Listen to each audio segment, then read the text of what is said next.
Global domination isn't an entry-level course. To be blunt, the Chinese are doing it wrong. Building and maintaining a truly global system isn't something any old empire can even attempt. To this point in history, only two countries have pulled off the feat: America and Britain. Most casual and even professional observers of international affairs fear a third is on the rise: China. China's economy grew from the seventh largest economy in the world in 1996 to the second in just 15 years. If trajectories hold, China is set to overtake the United States in economic size around 2030. Add together expansive investment in infrastructure, low wages, and rapid gains in productivity, and it is only a slight exaggeration to say that all supply chains lead to China. China has over 100 metro regions with over 1 million people, which form a regional supply network that has fueled global growth for more than 2 decades. In addition to making China by far the world's #1 exporter, Made in China 2025 is meant to put the already unnatural economic growth on steroids. Made in China 2025 intends to bring China into direct competition with the Americans' growth engines of the past few decades: high technology and advanced engineering. China's naval expansion has increased the number of active duty vessels above 300, as America's self-imposed spending diet has reduced its fleet below that level. The Chinese military now fields a ballistic missile it calls the Guam Killer, capable of striking the Americans' primary Western Pacific base. Chinese hacking and espionage activities have been wildly successful in both acquiring tech and in making the various American cyber commands look like baby boomers trying to figure out what emojis are. American investment often comes with legal and humanitarian strings attached, enabling the less picky Chinese to invest their way into influence in second and third tier, and a not small number of first-tier countries the world over. The raw materials producers of the world, from South Africa and Australia to Russia and Saudi Arabia, now consider the Chinese market the most important market in the world. Whether it's China's rapid growth in oil imports or its singular control of the soybean import market, Chinese consumption seems to be the only consumption that matters. China produces nearly half of 2 little pillars of civilization called steel and aluminum, and has near total control over the production of rare earth metals, which can be found in everything from advanced fighter planes to renewable utilities. The Chinese government is unafraid to wield the power of the state to let its geopolitical competitors know of its displeasure. In recent years, it has limited the outflow of tourists and rare earth metals, as well as limiting the inflow of soy and steel. China, it would seem, holds all the cards.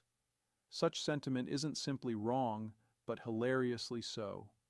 Global domination isn't an entry-level course. To be blunt, the Chinese are doing it wrong.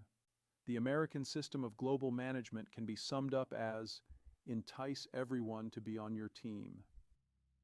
Sufficient allure to draw everyone to your global system is not easily attained. The American order is in essence based on bribes. Think of the American management strategy as having 4 carrots of success. Carrot 1. Ensure physical security for all. The order's primary benefit was absolute security for every country. The United States would protect all order members from the military advances of order and non-order members alike. But the first piece of this process is something most who advocate for a post-American world gloss over: gaining trust. A would-be hegemon must prove it is willing to bleed to protect the interests of every member of its new order. The reason the Americans became entangled in wars in Korea and Vietnam was less to stop the march of communism than to convince America's allies that the country would never step away from a fight to protect their interests. The 2 Asian wars were primarily fought to keep Japan and France in America's coalition, Japan being concerned that there would be no American footprint on the Asian mainland without South Korea, and France being Vietnam's former colonial master. Anyone who wants to guarantee the security of others must first convince those others that such protection includes protection from the new would-be hegemon itself. As distrusted as the Americans may be around the world, they are still the only significant power that most want defending them. The reason is simple. The Americans are not their neighbors. Except for Mexico and Canada, the Americans border none of their wards. Such distance means any historical bad blood between the Americans and others is fairly thin. Few countries have ever faced an American occupation. Such is most certainly not the case for the Chinese. In contrast to the Americans, who have only been around since 1776, and in a strategically significant sense, since about 1895, the Chinese enjoy showcasing their millennia of history. Yes, such cultural longevity is an accomplishment worth celebrating, but also opens a trap. The Chinese have had a long time to burn bridges and ring themselves with enmities. The Americans have had meaningful long-term issues only with Canada and Mexico, countries with which it, by Chinese standards, enjoys cordial relations. Whenever the northern Chinese have ever consolidated sufficiently to invade someone, the first direction they've marched is toward the Korean peninsula. But the Koreans are no longer pushovers. In the 21st century, the peninsula is bristling with soldiers and nuclear weapons. There's no military walkover here. Taiwan's hostility to mainland China long predates the Chinese Civil War of the 1920s to 1950s. The island of Formosa has long served as either a redoubt for this or that Chinese dynasty, or a rebel or warlord force, or as a power center in its own right. Today, it is both. The Kazakhs, knowing the Chinese think of them as uncouth horse-riding barbarians, moved their capital from the near-border city of Almaty to the former Soviet gulag of Astana, while also getting buddy-buddy with the Russians to achieve a degree of insulation and protection from Beijing. That's worth underlining. The Kazakhs would rather be beholden to their former Soviet masters than integrated with China.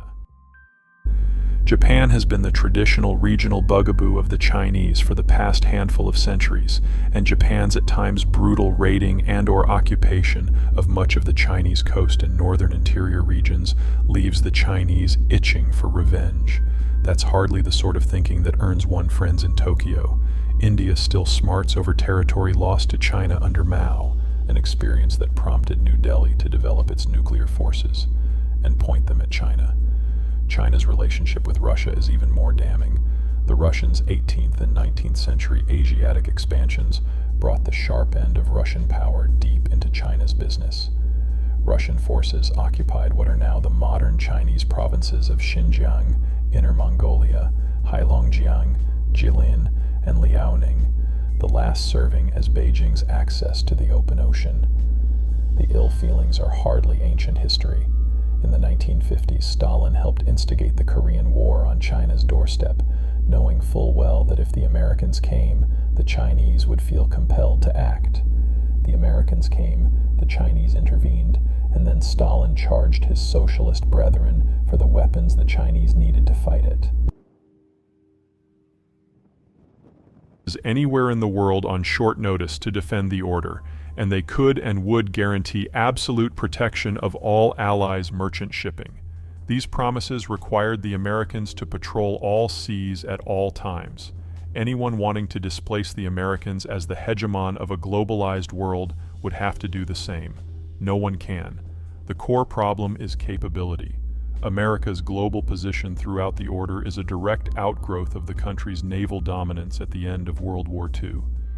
In late 1945, the American Navy was not simply on a wartime high in terms of force strength, experience, and deployment reach.